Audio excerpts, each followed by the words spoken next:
One last segment before we hand out the prizes. Huh? You just took a break, Andrew. Come up here. Come up here with us. Please sit with us. We'll talk about zombies now. And I'd like to invite to the stage Balkis Al Abdul Karim. Please come up to the stage. All right, so we only have 2 microphones, so we'll have to share. There she is, there she is. The reason why Balkis is with us tonight. A big round of applause for Balkis. It's because she is a zombie. Yes, she's an actual zombie, people. We found an actual zombie. So, there we go. Is the microphone on? Is it working? Can you say hi to people? Hi. Yeah, it's working. All right, very good. Why did I invite you to our show? To discuss zombies, I guess. Right, but what is your specific qualification? Oh, okay, so I am an MD graduate, so... She has a medical degree, people. But you need to hold the microphone closer to your mouth. Stab out neck. An actual doctor. All right, so so I wanted to talk about zombies. So Guy started the whole ball rolling with voodoo, and I wanted to talk about zombies from a rational perspective. So we're going to have a little panel discussion. And Guy, did you want to mention the thing about the poison? Because that's an interesting story that can get us started. Well, yes. Well, zombies, I guess, started in voodoo, Haiti, and it's believed that there's this poison or this concoction that is either blown in the face of a person or ingested, and this poison will render, will kill the person, right? And you will bury this person, and then the bakal, the actual ungan, the priest, whatever, will take them from the grave, and this person will be back to life. Guy, I'm sorry, I'm going to have to disagree with you. Well, it's voodoo. It's voodoo, so it's real. But you said where zombies came from Haiti. Yeah, well, And where I disagree the is story that originated from Haiti. I disagree. You disagree? All right. Why? I would go to, I believe it's the Gospel of Mark. Oh! When Jesus was resurrected, over 500 people, not Lazarus, screw Lazarus. Over 500 people raised from their graves and walked around Jerusalem in March. True. That would be the first instance of zombies. I stand corrected. Thank you very much. I'm here all night. So what's the thing about the poison, Guy? So this poison, I believe is called tetrodotoxin. Tetrodotoxin. Tetrodotoxin. Mm-hmm.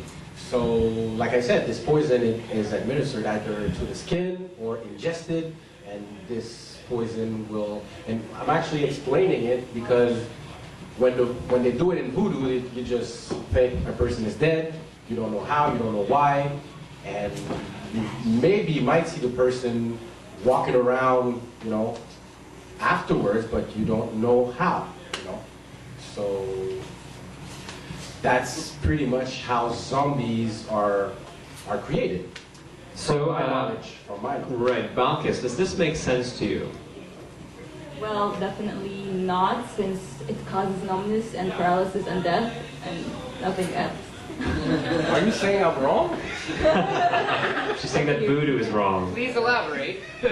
Well, the toxin itself does not cause any stiffness or movement or anything, so it will just, the patient will have numbness and paralysis and death, so I don't see how it can lead to zombieism or whatever.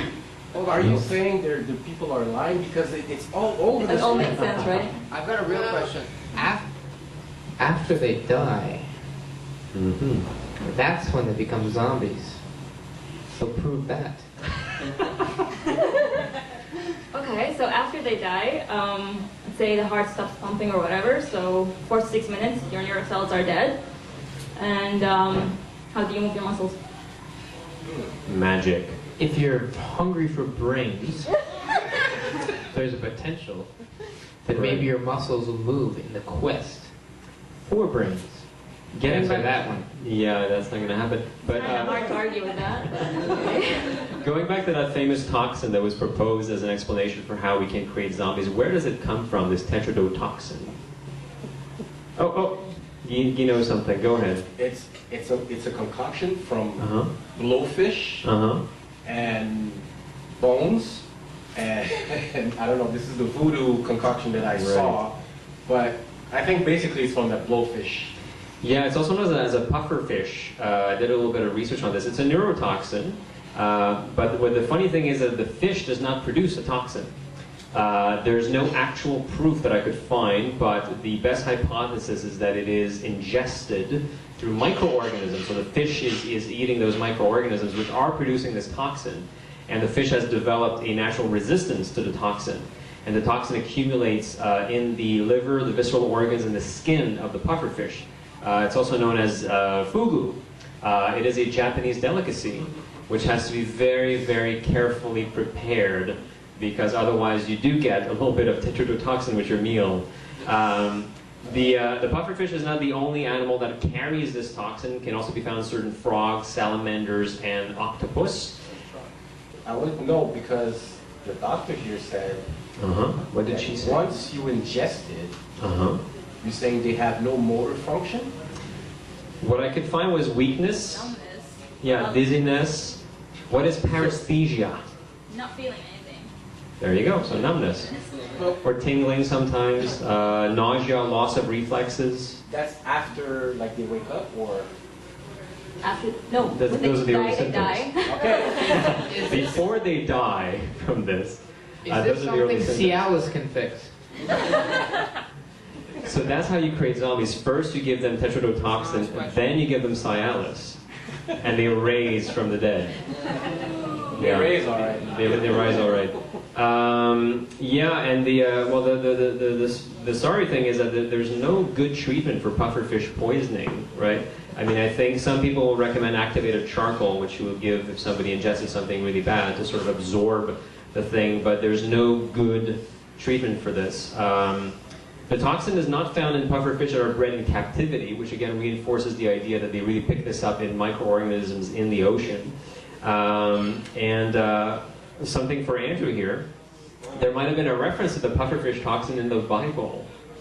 Because pufferfish have scaleless skin, and if you look up Deuteronomy 14, which I'm sure you can access in your brain right now, it forbids the eating of the fish that hath not fins nor scales, for reasons that it is bad for you. So maybe that's why, we're not sure.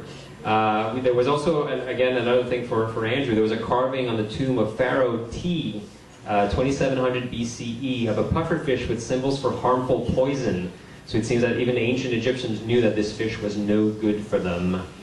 And about 20 deaths happen every year from this toxin poisoning.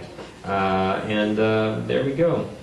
The people who die from it generally do so within 20 to 30 minutes. But if you survive the first 24 hours, you have good chances of recovery. We have a question, yes?